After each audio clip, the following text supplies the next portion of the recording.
Hey there, Abigail Reese here. I wanted to share this image with you guys because oh my gosh, right.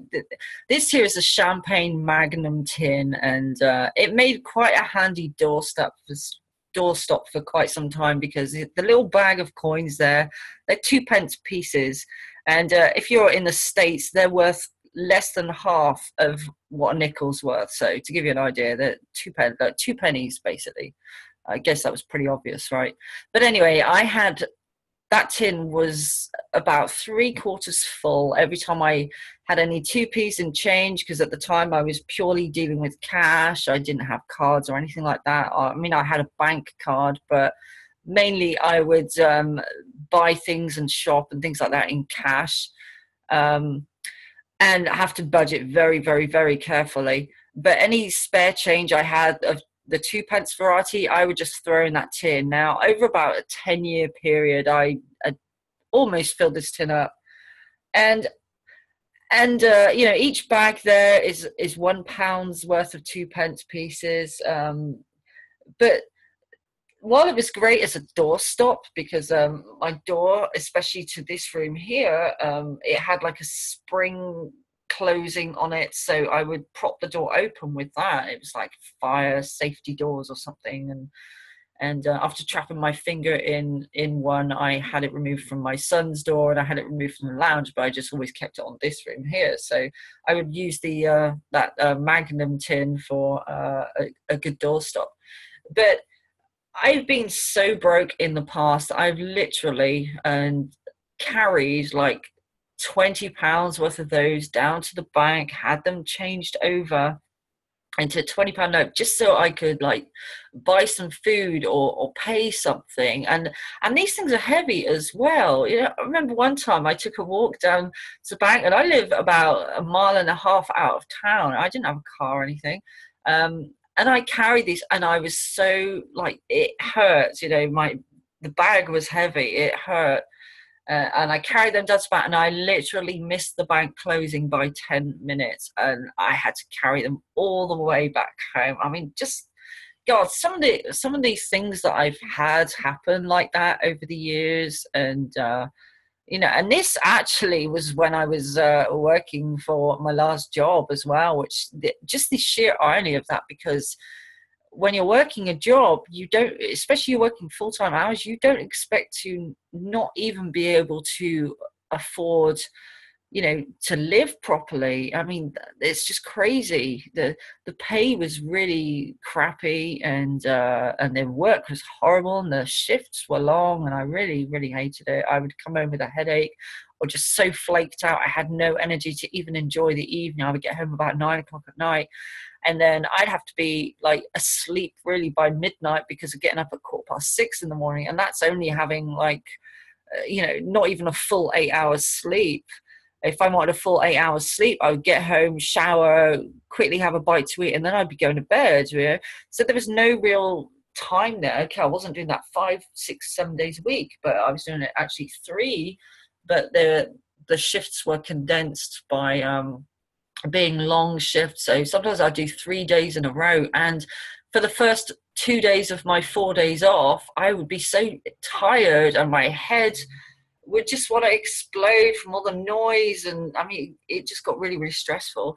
But even doing all that, I was still really broke. I couldn't afford to enjoy extras in life. I couldn't afford to go and eat out, or in a nice restaurant or anything like that, despite working really, really hard in the job. And I know there's obviously people working twice as hard as that, but it's like, for working a full-time wage, you would expect at least to be able to have a little bit more left over than just paying the bills. And even then, sometimes it would be difficult because a bill might be higher than expected, or you might have to like replace an appliance that you need because it's gone faulty and the warranty's run out, and just, it's crazy. But I'll always keep that tin. I don't know what I'm going to fill it with now to use as a good doorstop. But I kept one bag of the coins back just as a reminder, really, just to remind myself, as well as it's a good point for a story of where I've come from. I didn't come from a family of lots of money or anything. I didn't come from, you know, many years of making vast sums of money online. You know, I had to build up to that. And by far, as I stated on the last video, by far one of the best ways I've done that is making YouTube videos. You'd be amazed the power of that, and never underestimate the power of YouTube. And yeah, so it's just a little reminder of where I've come from. And yeah, I know what it's like to be broke. I really do. I know exactly what it's like to be broke, but I also know what it's like not to be. So just life feels completely different. It really does. And I'm not a millionaire or anything like that, but I know that it's heading that way. I really do. And it's just a matter of time now. It's just a matter of time and consistent action. If you're in your business and you're not getting results, then as I said on the previous video, start making lots of videos. Get yourself known to people. Don't just be sending people a link that's just the company link. You know, make it personal. Personalize yourself. Start making videos. People get to know you. They know that you're a real person. You're not just some big shot guru type who's so far removed from new people coming in, etc., that they can't relate to them. Just let people get to know you. I mean, that's really all it comes down to. And do that consistently. Do that consistently over time. And what you find is you get new subscribers every day. Every day we get new subscribers. You'll have people messaging you saying, hey, I've just checked out on your videos, blah, blah, blah. Can you help me set this up? And I'll sign up, and then can you help me set this part of it up, etc. I mean, we get people message every single day. Every day we have messages from people who've either come across our YouTube videos or just our channel in general, because they've perhaps in the email, we always link to our YouTube as well. They've come across it through our email, and they've come across it through our social media like Facebook, and they've come across it directly from YouTube itself. So really powerful tool. Most people are not utilizing it to its full potential. And this video, it seems now, is sort of starting to turn into what the last one was about at the end here. But I really wanted to make this about the Magnum tin there, and how I was so broke at one point. I carried all those coins to the bank and then missed the time at the bank. And then, of course, I had to go back the next day. But it's really not fun being in that situation. And I'm sure as people can relate to that kind of situation, or even worse. But it's never too late. Never ever too late to change your life, no matter what. Never too late. But there are so many people just sending out links and sending them to corporate pages. So many people doing that. Most people actually are doing that. Most people are not making it online. And as soon as you start thinking outside the box and doing things differently, and you start doing what the few people are doing rather than what the masses are doing, then you're going to start and get much better results, and notice a huge change. And like going to sleep at night and you wake up the next morning, you've had to sign up because someone's seen one of your YouTube videos. I mean, that you didn't have to spend hours and hours and hours talking to people on social media. And I mean, we do still talk to people on social media, obviously, but the beauty of videos is they work for you 24/7. Once they're out there, and they stay out there, and people all the time coming across them over the months, over the years. They're like 5 years time, there'll be people coming across this video, there'll be people that are coming across our other videos, and by then we're going to have obviously a lot more videos up. But they work for you around the clock, and they are what is truly automating. Yeah, you put in the work to make the video, but really, how much work is it to just chat?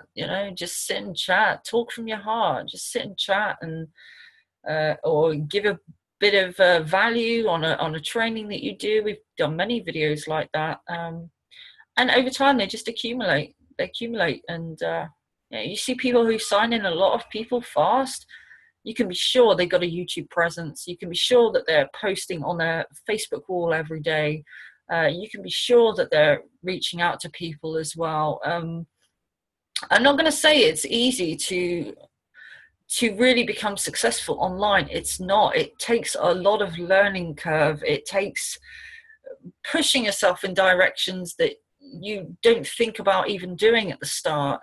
you know, when we started, we weren't making videos. We weren't thinking about branding ourselves. We were just thinking about sending our link out to people. And back then I was doing that very badly as well. I was basically spamming people on social media with it. I just bam, you know, great big long wall of text and the link. I mean, I cringe now when I think how I did it. So if that's what you're doing, then you definitely want to stop doing that. But yeah, I guess I'll leave this video at that, and with a visual there of that very old tin. Now you can see all the scratches along the top, but it had a nice big bottle of champagne in that my sister bought me when I got married a few years back. But yeah, that I thought, what a great tin, you know, I'll keep that. I can find something to put in that. I didn't think I'd be putting in like one of the smallest denominations of coins and then ending up having to cash them in because I was so broke. But yeah, it's things like that though. Things like that remind you where you come from. If you come from a position that you were doing something like that, I know obviously a lot of people are not, but I know there'll be some people that either are doing this now or have, you know, saved up small coins like that and cashed them in, or had to cash them in because they ran out of milk or something like that and they had no money. I mean, it's not a fun way to live. It really isn't. And life can be so much more than that. The more you do, the more you accumulate, you know, make videos. I'm going to keep saying that, make videos. It's so important. Make videos. But the more you do, the more you accumulate. You're going to find results just start happening, as well as anything extra you might do. Like when you're reaching out to people, I definitely recommend reaching out to people as well.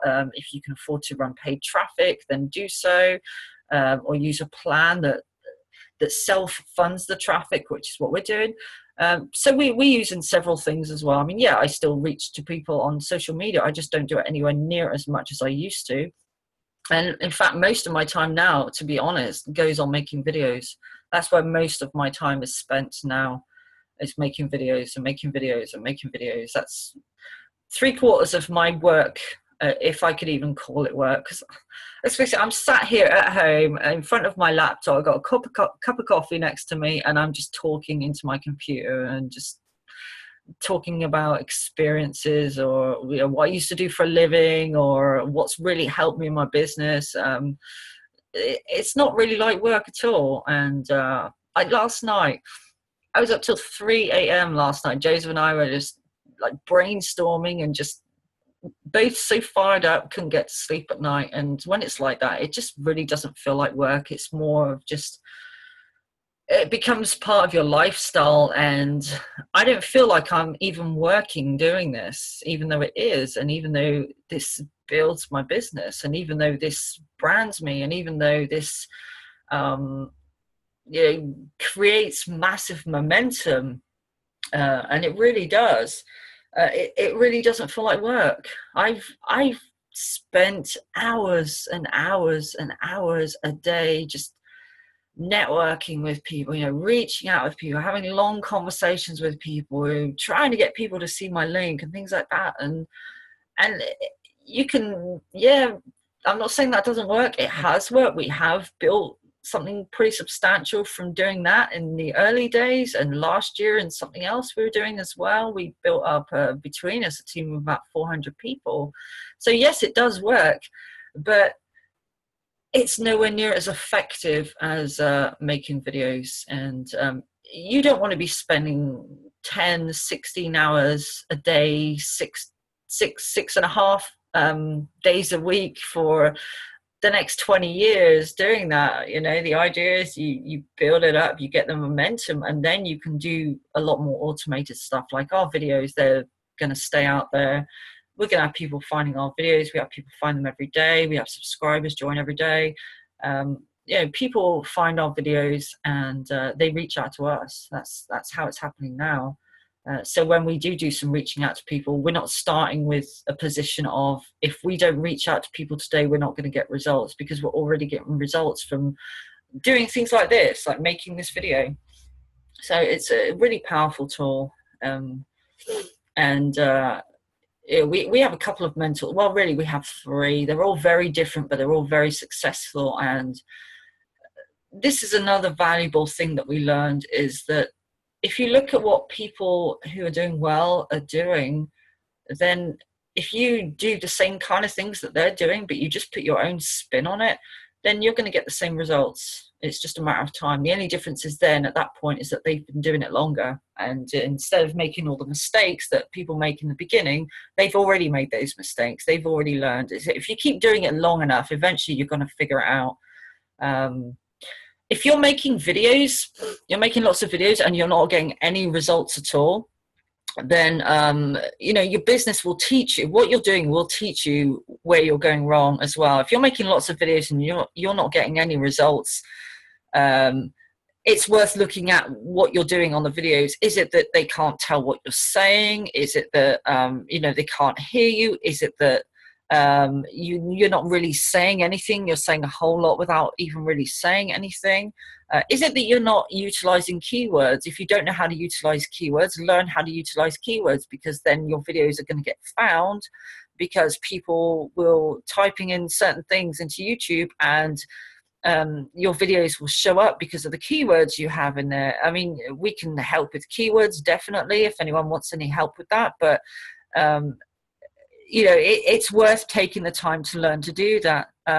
A lot of people don't want to take the time to learn things, and then they wonder why they don't get results. Well, if we didn't take the time to learn about keywords, and it really didn't take that long, if we didn't take the time to learn how to do that or why we should do that, we wouldn't have had as many views on our videos, on our channels. We wouldn't have had as many results as we've had. So it's worth doing that.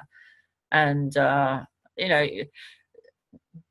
don't not learn things, because the things you learn are going to really elevate you and help you far more long term, and your future self is going to thank you for it. So I think I've kind of waffled on a bit on this video, so sorry if it's a bit waffly, but hopefully you've got the gist of the point, and hopefully I've said some things that are valuable, or have perhaps made you think in different ways about what you're doing as well. Again, I say this on every video, feel free to connect with us, subscribe to our channel, check out some of our other videos, connect with us on Facebook, and have a wonderful, fantastic day. Bye for now.